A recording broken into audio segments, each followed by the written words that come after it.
I know we as a people, when we get in situations, especially if they're brought on by the activities of other people, our engagement with other people, we at times will fantasize in our minds scenarios that can rectify the situations. This is the alchemy. This is how spirit moves. If we are set up in a way where what we focus on manifests, then there is no other way. Why wouldn't you spend your time thinking of the positives that can come from it? That person changing their activities and doing the righteous thing as it relates to you and their relationship, whether business, romantic, friendship, whatever. And having the best set of circumstances be birthed from that. That doesn't mean that you're sitting up, oh, I hope I'm waiting on this person to come and help me today. Oh, I'm waiting on this person to come and fix all of my problems for me today. No, that doesn't mean that. That means that you're creating a soup surrounding you in your energy field of nothing but the best opportunities to come out of this situation. And that is what you should do. Anyone tell you any different? I'm going to have to say they're not telling you the truth. If you were to ask me, you must always envision the best possible outcomes. As I say so many times on my podcast and in my Bible studies, you cannot ever allow someone to come and defeat you in your mind. So you must, regardless of what you're envisioning, always see the best possible outcome of that situation. Now, that does not mean that you wait around for that situation to change or that person to change their mind. You just keep pouring out that positive energy so that your environment is surrounded with that. I'll give you an example. Do you think that David, in all of his struggles, didn't envision Saul coming and rectifying the situation? Do you? Do you think in all of David's wanderings and running from Saul, do you not think that David didn't imagine in his mind on several occasions of him and Saul coming to some sort of compromise, giving each other a hug, and Saul saying, I don't know why I did that. I apologize to you, brethren.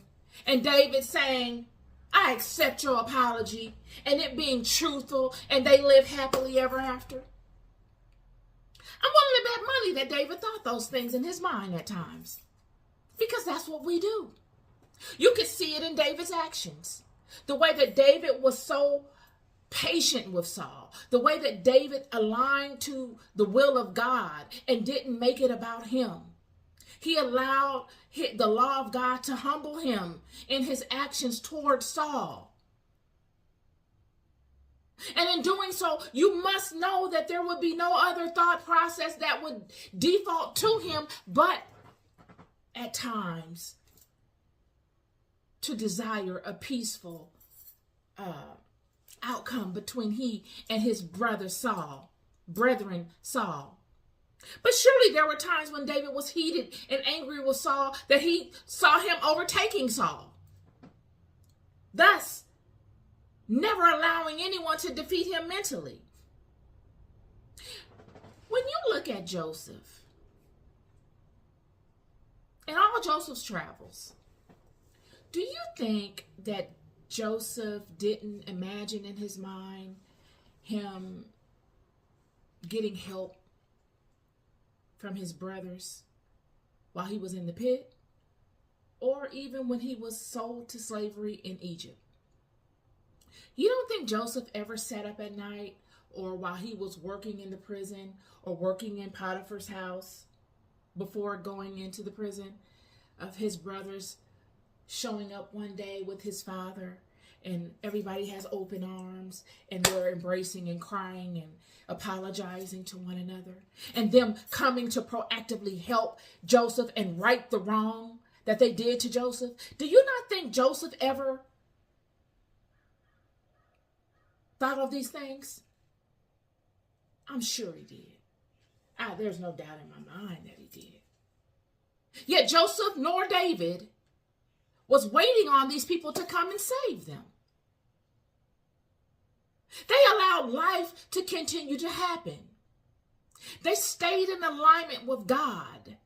Because see, it is through God that the help comes, friend. So when I hear people say, no one is coming to save you, it brings me back to my foundation, which is my knowing. And it makes me question, what do you know? Because surely, friend, David and Saul, and even myself, have been saved more times than we probably care to count. It's just that our help didn't come in the form of the way that other people would imagine it to come. It comes in the form that God provides for us. Our saving comes from God. It is God that creates the paths for us to be saved, for us to be redeemed, not people, not any one person. So when someone comes and says no one is coming to save you, they're actually true. They're right. No one is coming to save you. It is God that saves you, friend.